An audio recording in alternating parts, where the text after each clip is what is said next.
Hey guys, hope everything's going well. You guys know that drill. Smash that like button, subscribe if you haven't, comment down below. Follow me on Instagram at AIH_sports. Follow me on my finance channel at AIH Finance.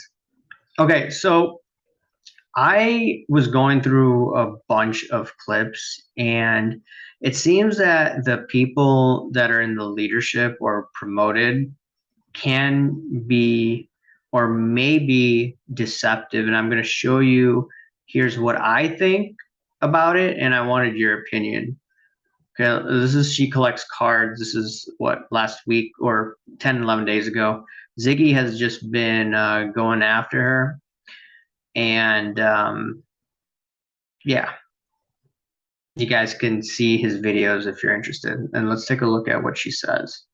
And she works with collectors, by the way. From there on. Next up is the Pierre Gasly Gold Refractor out of 50, again from the 2020 Topps Chrome Formula 1 set. This card also has some damage in the back. Not beautiful. I mean, SGC 9, but again, had to pick it up. It even has that little moon that we see in a lot of these cards. SGC 9 most likely crossed to a PSA 7. Okay, listen to that. So she said that SGC 9, she was like bashing it, and then she says, oh, most likely a PSA 9. How do you know that? Okay, I mean, grading is subjective. There are people that are commenting saying that, hey, I got a PSA 6 and that turned to PSA 10. It's inconsistent grading, in my opinion. And when you work for collectors, you're trying to, in my opinion, trying to hype up the brand that you work for. Okay, but that's a conflict of interest. Now, people would be like, okay, who cares? She already disclosed that these are her opinions and not of PSA/collectors. But at the same time, to the average person looking at this, right, that may not know her employment status, they will be like, oh, SGC is poor company, right? It's PSA, right? Now, someone would be like, no one's forcing you to buy a PSA slab versus SGC slab. But I think this is just disingenuous on her part, and she should know better not to just state that this is a PSA 7 card when she's not an expert in grading, in my opinion. All right, next one. Let's go to Chris from Card Ladder. This was an interesting interview. Let's take a look. And the thing is that it's the resetting the sports card hobby. Whenever I think of reset, by the way, I think of the crazy people in Europe that want to say things like, what is it like? Here's like the reset, guys. This is on Rumble. I can't find it on YouTube. You'll own nothing and you'll be happy, right? This is the crackpot things that they say at the WEF. But let's just go here. So that's why I'm skeptical when you want to say you want to reset anything, especially the hobby. For decades and decades and decades, ended up producing works that were more influential than any influencer in pop culture ever could be. They influenced this guy to park hundreds of millions of dollars into Bitcoin. And in sports cards, we have influencers and we have people who've associated themselves with the hobby as faces of the hobby, but we don't have those intellectual texts that can explain to people all of the virtues of our market and of our experience and of the history of our hobby.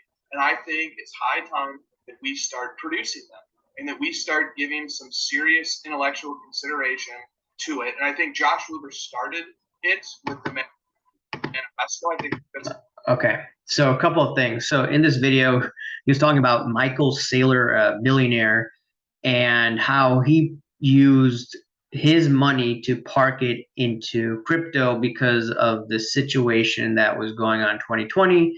And he was saying that he used the Austrian school to do that, right? Which is a type of economics. And I actually talked about the Austrian school over a year ago, right? In determining that this thing would come actually tumbling down.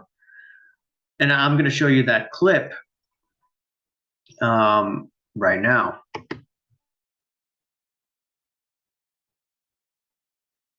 But while this is loading, yeah, here it is. At that point. But anyways, going back to the Federal Reserve printing all monopoly money, it's increasing the money supply. When you increase the money supply, you get lower interest rates. So here's a basic economic concept. There's this Nobel Prize winner, Hayek, and he says if you keep interest rates too low for too long, you're going to create a bubble. And we already have seen overinflated prices. That's because the Federal Reserve printed all this monopoly money, more monopoly money in the system, lower interest rates. And the Fed is keeping rates too low for too long. And when you do that, we're going to create a bubble. And eventually they will gradually raise rates. But by the time they gradually raise rates, the party's over. So what happened during subprime? Okay, so I was talking about Hayek, a Nobel Prize winner. He was an Austrian school economist. Now, I was saying that, hey, his principle, you keep interest rates too low for too long, you create asset bubbles, right? The bubble was during 2020 and 2021, early 2021. And this was February 10th, 2021. And now over a year and a half later, almost to the day, we have the Federal Reserve. They raised the interest rates, right? Dramatically.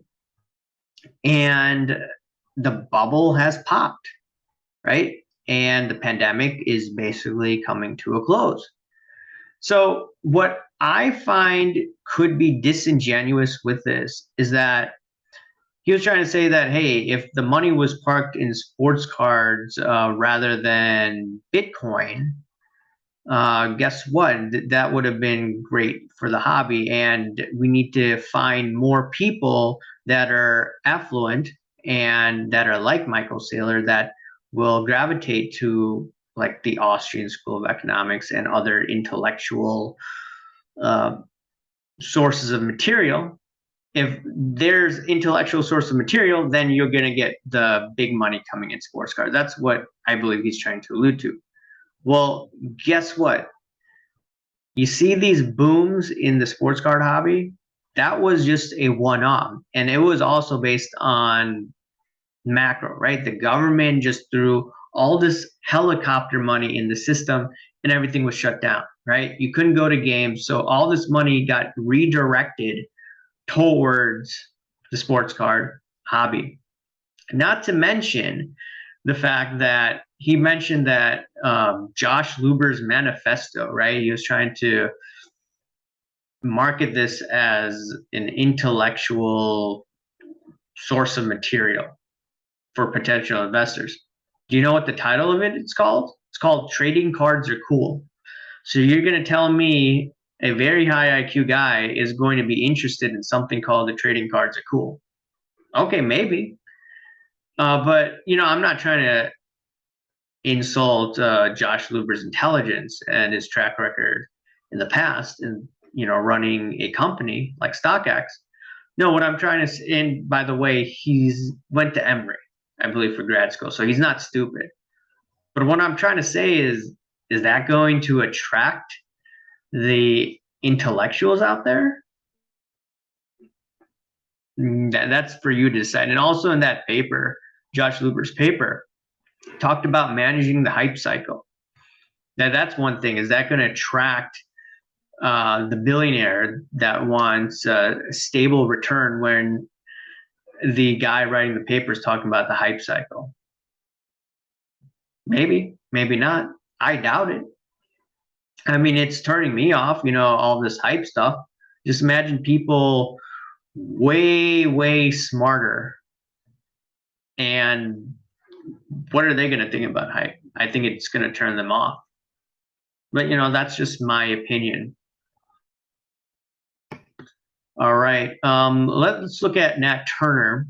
And this is what he had to say in an interview with Jeremy Lee, June 5th of last year. Close, somewhere around there. Yeah, it's a lot. Yeah.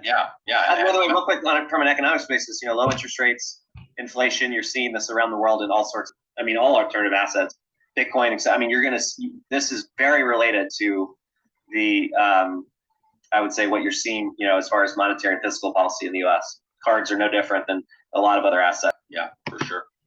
Okay, so that's interesting. So Nat Turner understands the dynamic of why the market was pumped up like crazy. Okay. So let's look at this next interview with what's his name? I think Jeff Wilson did an interview with Nat, I think at the National. And while this loads up, so the thing about Nat Turner ran, or he was, I think, with private equity, and he made a killing, right? And now he owns, he's part owner of Collectors Universe with a group of investors, right? And one of those investors is Steve Cohn, right? And Steve Cohn made his money trading and with hedge funds, right? You could call him a flipper. So private equity, what they're trying to do is they're trying to make money, you know, in a very quick manner, right?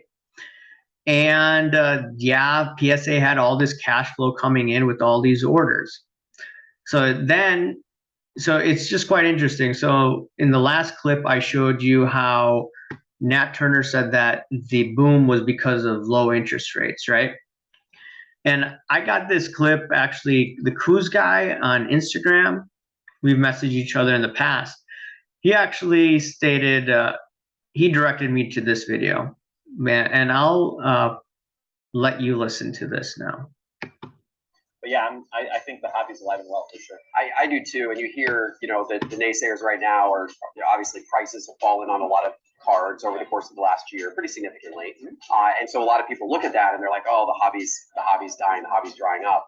But then you look at things like the National said that they're expecting that over half of the attendees this year are new, first time attendees. Yeah. And we look at our own metrics as Sports Card Investor with people watching our videos, following us on social, etc.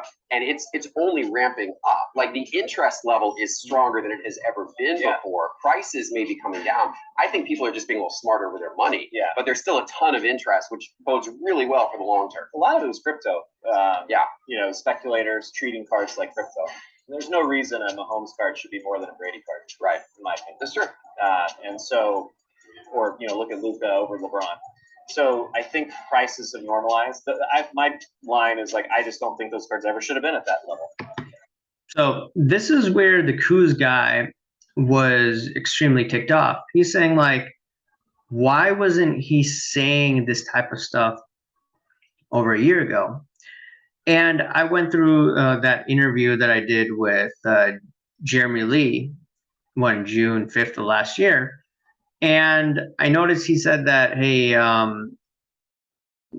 you should be collecting basically and sending items in, right? Speculating is not the way to go. But now he's like a little more upfront saying that, hey, this Mahomes card, it shouldn't have been way overpriced the way that it was. And then I think he's talking about some other players as well, Luka. Well, the Coos guy was saying that, hey, why weren't you saying this over a year ago, right? Why were you, in a sense, not vocal about it? And this is where basically some people may think that it's deceptive, right? Because he has his hands tied behind his back, in my opinion. Because number one, the goal is to get the most amount of people to submit your cards, right? So you're not going to say anything. But now after the fact, well, maybe to cover your end, you're going to say something. But you have to remember, he's the face of the investment group, right? Because he has the experience in sports cards.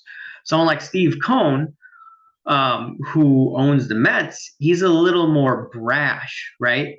So you don't want him to be the face of Collectors Universe because he's called out Lindor, I think it was over a year ago, that he wasn't performing the way that he should be based on his salary, right? So a little more outspoken, a little more tough, a little more aggressive. Nat seems like more of the nicer guy.